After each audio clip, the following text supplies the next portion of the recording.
Take this opportunity on behalf of the government and people of Kenya to welcome all of you to this beautiful city of Mombasa, here in Kwale. Just by way of understanding, Diani, where this conference is taking place, has been voted 8 consecutive years as the best beach destination in Africa. And Director General Haji made the right decision to hold this conference here so that you can sample the best of our continent. Two references have been made of Director General Haji, and he has been assigned the rank of general, and somebody else has also assigned him the title of doctor. To avoid any confusion, I am the one who confers the titles of generals. And I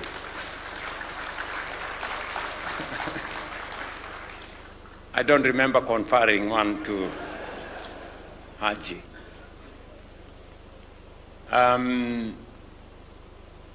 I have not also, because I know a few things about Haji, I don't know where, I don't think he has attended a PhD class unless there is one he is going through now. But because it has happened, I will need some intelligence on how this actually happened. And I think I'm in the right forum. And the intelligence chiefs here will help me to find out how this happened.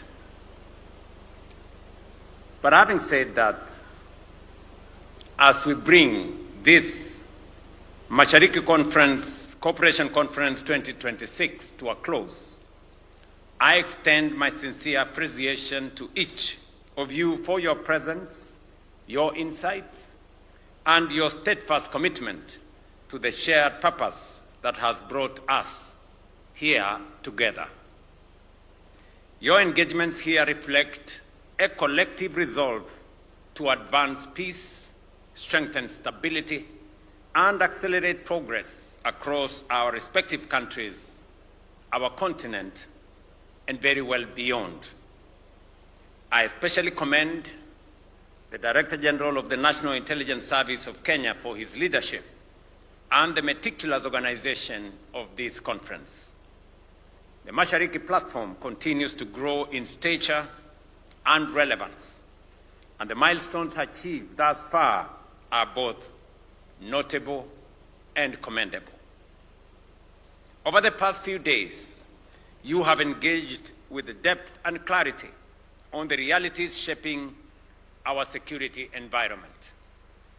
You have critically examined a world defined by shifting geopolitical dynamics, rapid technological change, and the increasingly complex transnational threats. As we all know, these are not isolated developments. They are interconnected forces reshaping the global and continental security landscape. The central lesson you must take away from this conference is very clear. The challenges we face can no longer be contained within national borders. Our security is shared as our vulnerabilities, and our responses, therefore, must be shared as well. Strategic partnerships are no longer optional. They are indispensable, and in fact, a necessary imperative. The bilateral and multilateral engagements that have taken place here must now translate into sustained cooperation.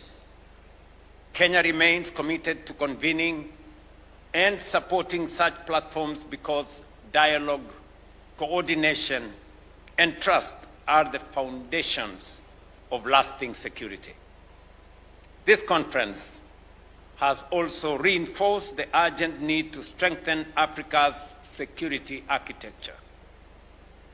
We must build systems that are responsive, that are adaptive, and capable of anticipating risk, not merely a reaction to it. This requires deeper strategic alignment, stronger institutions, and deliberate investment in our collective preparedness. We are operating in an era in which climate change, terrorism, violent extremism, and technological disruptions intersect with national security in very profound ways. These are complex and evolving challenges, and they demand coherence in thought and coordination in action. We must act with vigilance, act with focus, discipline, and a clear sense of shared purpose. I am particularly encouraged by the emphasis placed on intelligence as a pillar of governance and statecraft.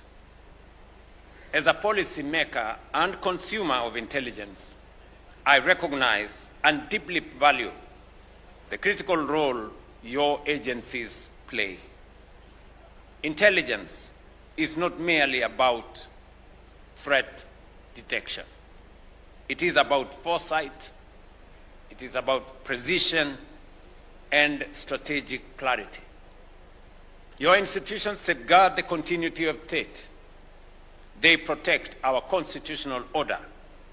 They provide the insight that enables governments to anticipate risk, respond effectively, and align immediate action with long-term national interests. At the continental level, intelligence cooperation strengthens our ability to address transnational threats, reinforces stability, and builds confidence among nations. Even when leaders cannot speak, even when communication breaks down,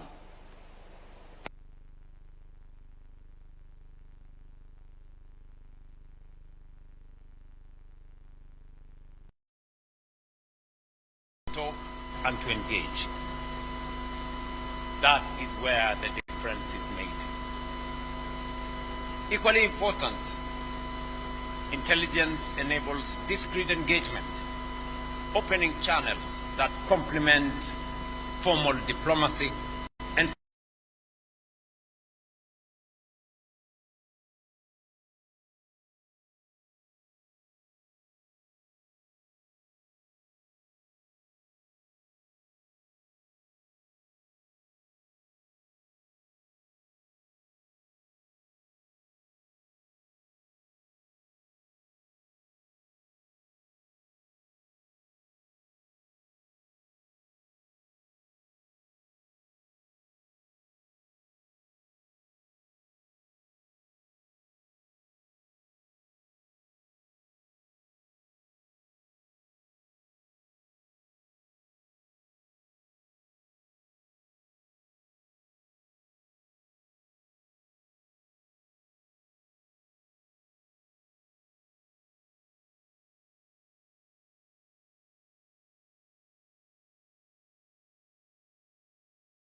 to welcome all of you to this beautiful city of Mombasa,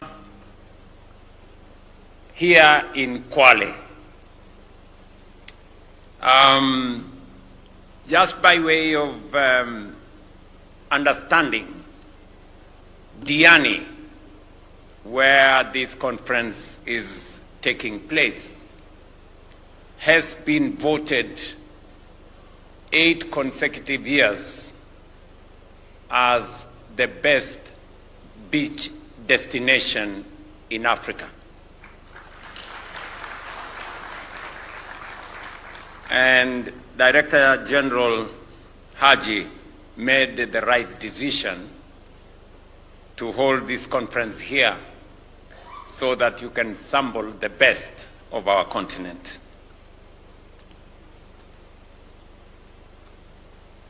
Two references have been made of Director General Haji, and he has been assigned the rank of general, and somebody else has also assigned him the title of doctor. To avoid any confusion, an opportunity and a risk. Because of what I have said about our continent, there is need for thought leaders. There is need for intelligence leaders to think about how we are going to organize ourselves.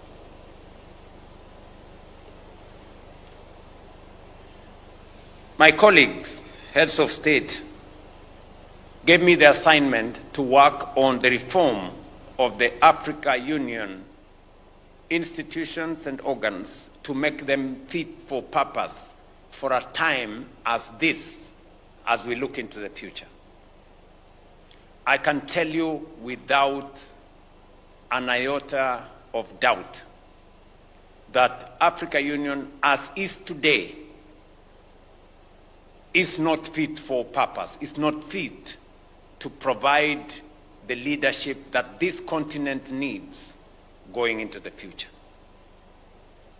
And therefore, there is need for the reform of the Africa Union. I am asking of you, as intelligence leaders, to assist us to figure out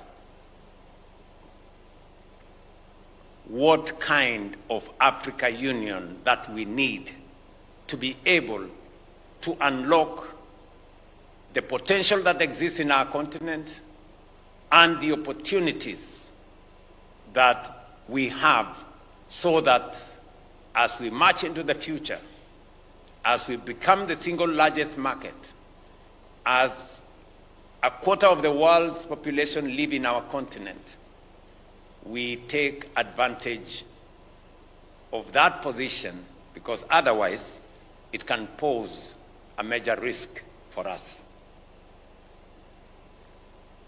We need, and I want to tell you that there is a lot of resistance to the reform of the Africa Union. And we must work together for us to have an organization that is fit for purpose, that can represent our continent appropriately, and that can steer this continent into the future. My assignment to you is to assist us as leaders in this continent. And I know that many of you speak to leaders, presidents in our continent in some very personal way. For us to unlock the future of our continent, we need a fit-for-purpose Africa Union. We will be making proposals on how this is going to happen, and we want to work together towards making that Africa Union an organization of the 21st century. The second issue I want to give you as by way of assignment is that as a continent and as a people, we must begin to believe in ourselves. We must believe in this continent. In this continent, there is enough for us to prosper. There is enough for us to grow wealth, create jobs, create opportunities, and develop our continent.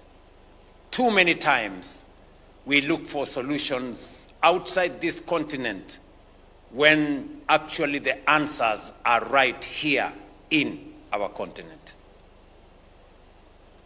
Whether we are talking about markets,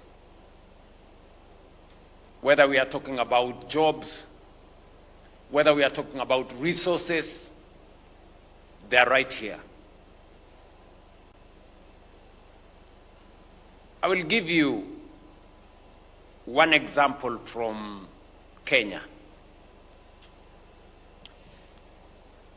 As I landed in this place this evening, about 200-300 meters from here, we have a huge block of housing. There was a place here called White House.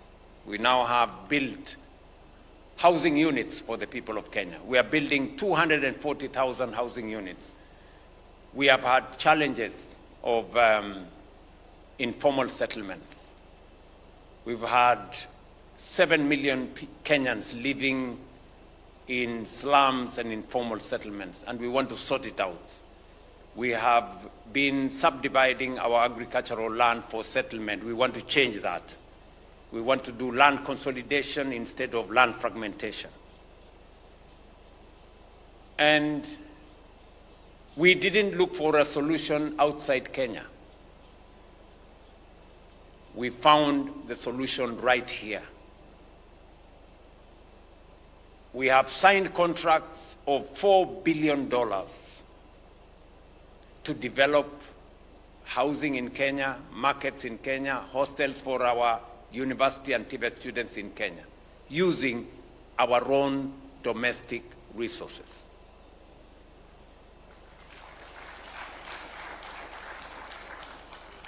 I have had occasion to discuss this with my colleagues in this continent.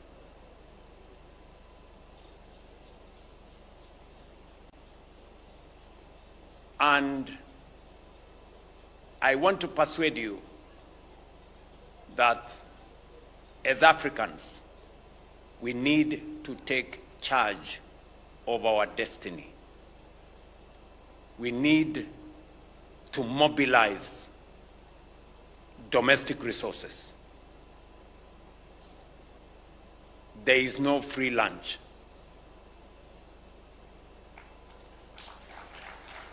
Yes. We look for solutions elsewhere. If anybody gives you any money, there cannot be money for free. It is either a debt or something else, but you will pay someday. Finally, let me give you one more assignment.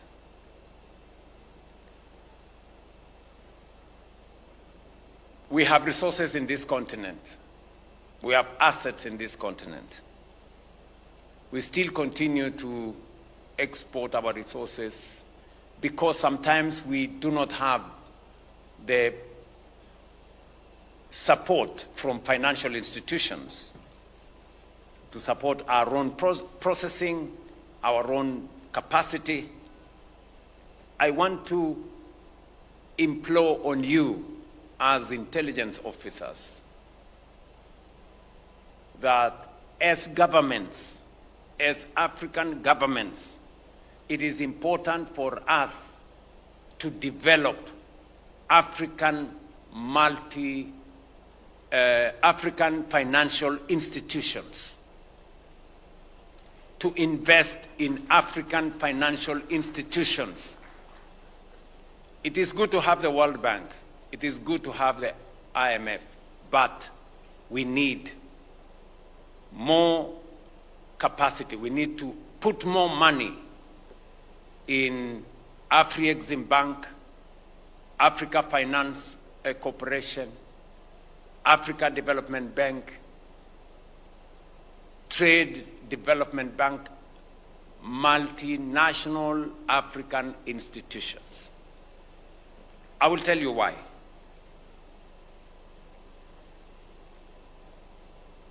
One African entrepreneur, let me mention him by name, Aliko Dangote from Nigeria, has built among the largest refineries in the world in Nigeria. He couldn't find any financial institution to support him. It is the Afri-Exim Bank, an African financial institution, that gave him the money to develop that refinery.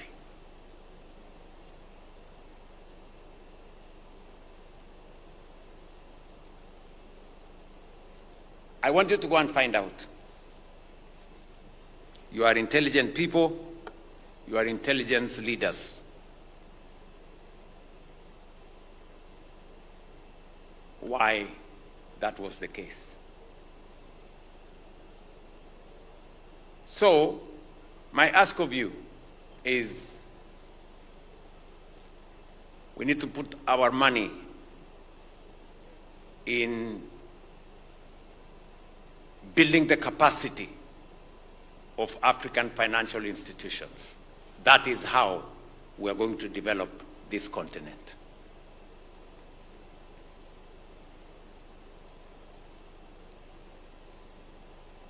I thought that I should give you these 3 thoughts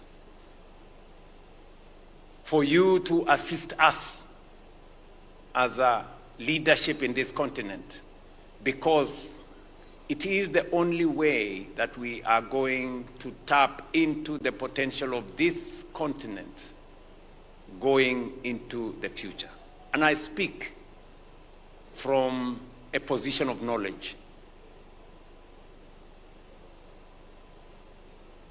Africa stands at a decisive moment. The choices we make today will shape the trajectory of our continent for generations to come. Our core responsibility is to strengthen cooperation across borders, build resilience and capable institutions, and pursue a shared vision of a secure, stable, and prosperous Africa. The true value of this conference will not just be measured by the quality of the discussions that have gone on here, but by the strength of the follow-throughs that will come after. We must now translate insights into action and commitment into sustained implementation. As I conclude, I thank you once more for your service to your countries, your dedication, and your contribution to this important dialogue in this cooperation conference. Kenya remains committed to partnering with you and as a trusted convener in advancing peace and security across our region and continent. I must commend the Director Generals who have spoken on behalf of colleagues here. I was telling the Director General from Ghana that when President John Mahama visits Kenya, I have real problems tracing him around Kenya. He has too many friends, and he is half Kenyan. I know that can give him problems in Ghana if people discover that he's half Kenyan. But anyway, he's serving his second term, so there is no problem. And sometimes I have to resort to intelligence to find out where he is, because he has this friend in this place and that friend in that place. And that is the brotherhood that we have built as a continent. Our Director General from Uganda has spoken about our father, Mzee Yoweri Kaguta Museveni. And just for your information, I spoke to him this morning, and we are discussing about how to harness the opportunities. We are going to have a meeting here on the 23rd to discuss how to industrialize our continent using our resources. Yes. And that is how the future is going to be made. I wish you all safe travels back home, and I wish you continued success in your responsibilities and in your duties. Thank you very much. God bless you, and my very best wishes.